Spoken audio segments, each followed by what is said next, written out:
What is up, guys? It is Niles, and today I am going to be doing an unboxing of this GEARSTAR transmission. This is a 4L60, and it is going to be paired with this small block Chevy right here, and they are going into this S10. Now, I haven't done too many videos on this S10 on YouTube, so I'll just do a quick walk around of this. But if you want to see a more in-depth view of what we've done to this car, to this truck, go check out the TikTok and Instagram. But pretty much bought this truck off Facebook Marketplace for $2,800. Came with a small block Chevy and turbo 350. Was just supposed to flip it, and then this ended up snowballing into such a larger project. So pretty much when I got it, the interior was pretty much gutted. There was no dash in here, or there was an aluminum dash, which I didn't really like. So I got rid of that, put this dash bar instead.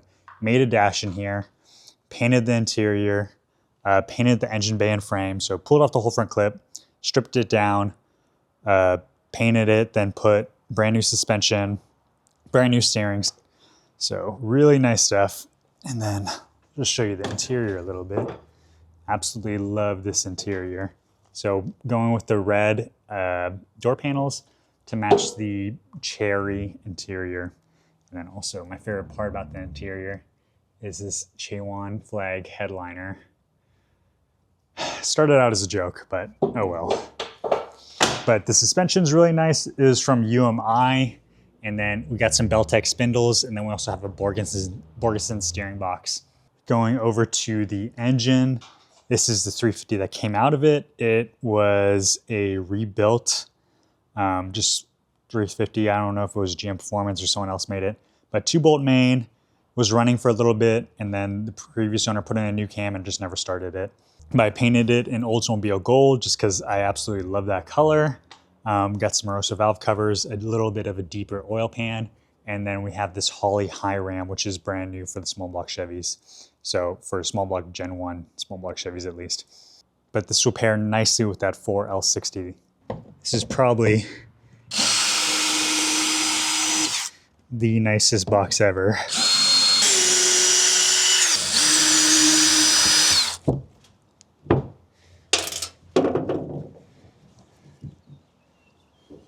Ooh, let's go. So check that out. This is a 4L60E, and it looks absolutely beautiful in there. They included a cooler here, and then we got some oil right there.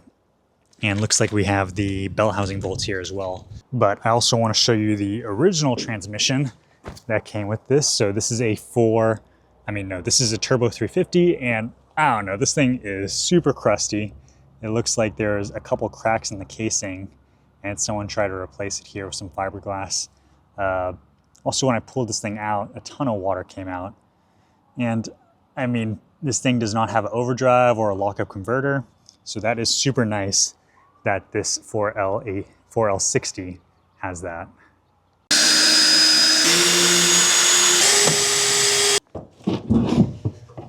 Here we go. What? Okay. Here we go.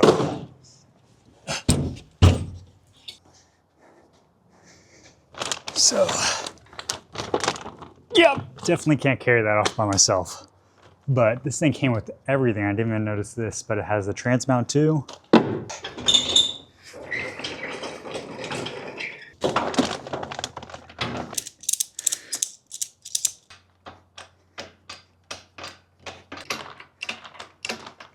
Oh yeah, okay.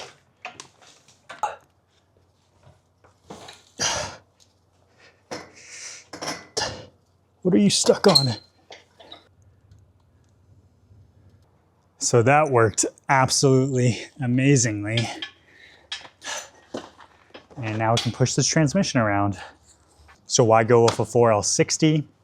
Well, main thing is overdrive, and also these 4L60s came in the later model S10s. So this thing will fit in there perfectly. Now, this truck was originally a manual transmission, like a 5-speed T5. And a lot of people are upset that, I'm converting it to automatic. But I mean, it had a turbo 350 in it, so that was the previous owner's plan anyways. And every single car I own is a manual transmission, so this would be actually my first automatic in a while, which is kind of nice if you just want to cruise. Now, this also does have a warranty from GEARSTAR. I'm not worried because I do not drive my stuff hard at all, so this thing will probably last way longer than the vehicle. But let's get this plastic off. Okay. Now, this thing is absolutely gorgeous. Really packaged really well, so plugs in all the right places so nothing gets into it. This is a new dipstick gasket, and here we have these specs on this. This is their level 2, so this will hold up to 400 horsepower. Now, a lot of that is dependent on the rear end gear ratio and the tire size, but for what we're doing, this will definitely hold up to that, and I don't think our small block is going to be making that much horsepower anyways. So this thing will last a long time. It also has a yank billet torque converter, so this is really cool. But now I'm going to take some photos of this guy.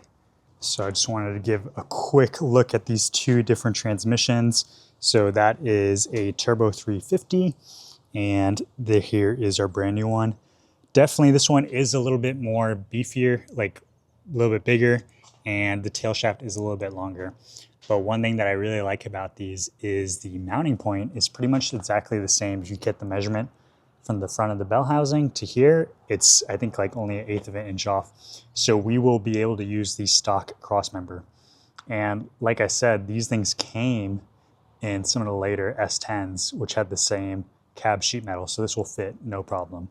And I know for some people who put like a turbo 350, these ears tend to stick out a little bit more than these guys. So, I mean, yeah, you can see right here on this side, someone had chopped this off. So we don't have to worry about that. Now I'm going to get this ready and get it on the ground. I'm going to take the intake off and the headers. Header, whoa!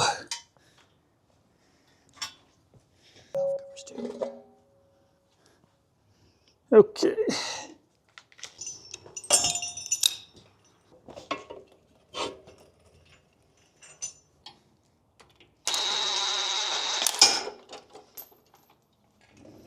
Okay, cool.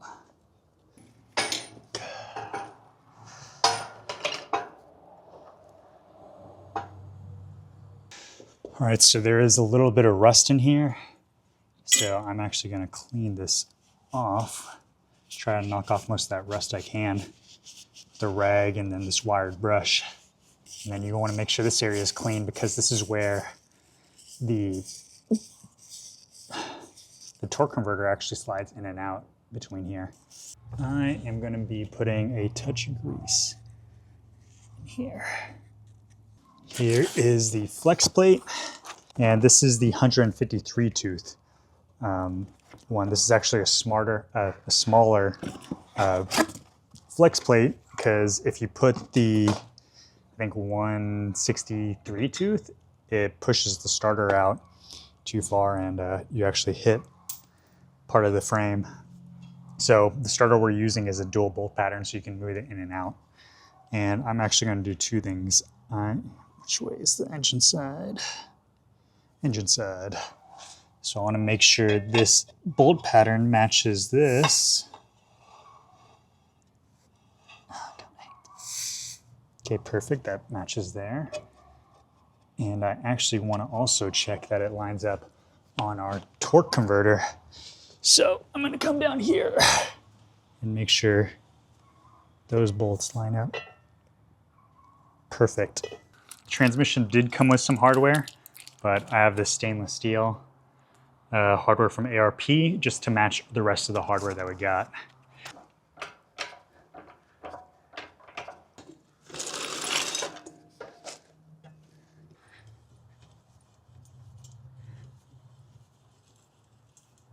There we go, tilt it a little back.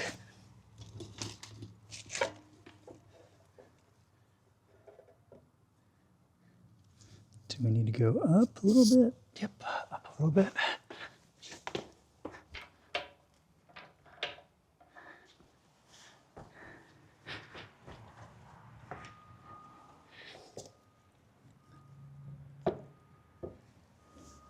Wow, okay. Pretty freaking close.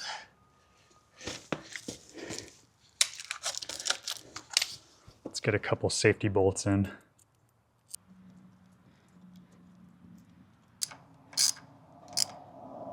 It's seated. I just want to see if the torque converter still spins. Yep, torque converter is spinning perfectly.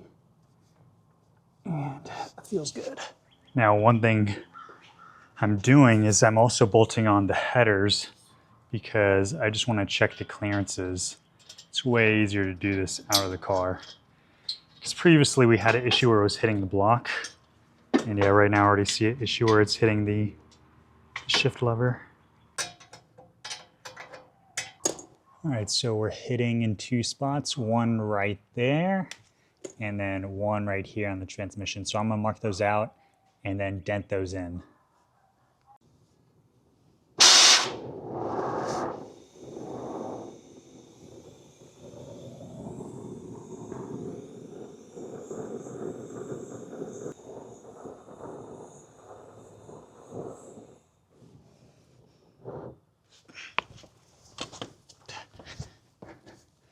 Okay.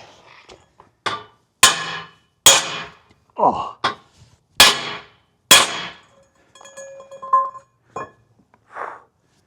Definitely should have wore Ear Pro for that. Okay, so that dent actually did a really good job not touching there. And on the other side, perfect. So these headers are gonna come off and we can drop this guy in. First thing I'm gonna do though is wipe off all the dust off here, and also I am going to grease these guys just because it's gonna be a little bit harder with the engine in there, so might as well just do it now.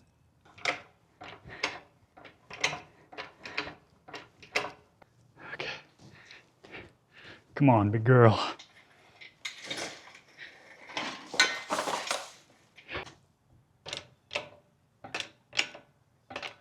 We're just gonna go high. Damn it, I forgot to do the flex plate bolts.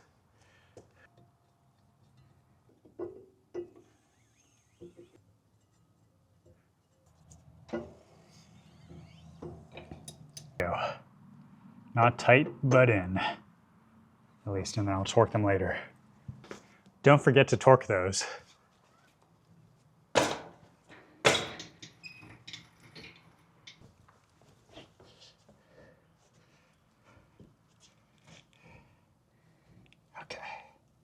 Come on, girl.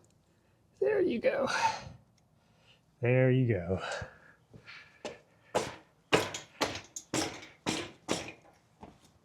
Okay, down a little bit.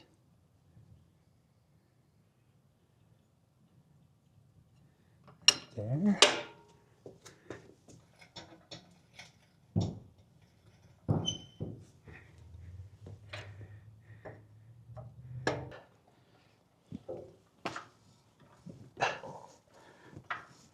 Pulled the transmission crossmember out, and I honestly should have done that way earlier, but totally fine. It is in now. Put a jack underneath the transmission to support it and tilt the engine back, and it is fitting pretty good in here. Now I am just gonna install the motor mounts. So these ones, they sell a ton of versions of these on eBay. These are the ones that actually came with the small block. The bottom half was originally a clamshell style one. I didn't really like that. So I went with these other ones, which have the removable bushing in them, which I tend to prefer. So I'm gonna slam these guys in now. There we go.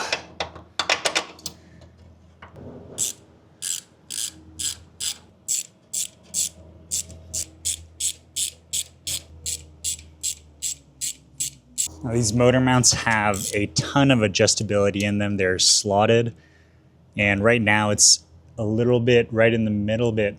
It's right sort of in the middle, but a little pushed back, and I'm pretty happy with the spacing. If we have issues with the distributor or intake, then I'll obviously have to change, but I'm pretty happy with it. And also it has two different mounting points right here, so you can either put it higher or lower. I'm putting it higher just because of the oil pan clearance, and usually when it's higher, it's easier to fit the headers in. And actually, I have no idea how I'm gonna fit the headers on this side. So engine and transmission are in, and that was a ton of work, especially just for one person. So this took me about a day and a half. Probably would have been way faster if there was 2 people. But thank you for watching this unboxing and install. I hope you guys really like it, so stay tuned for more.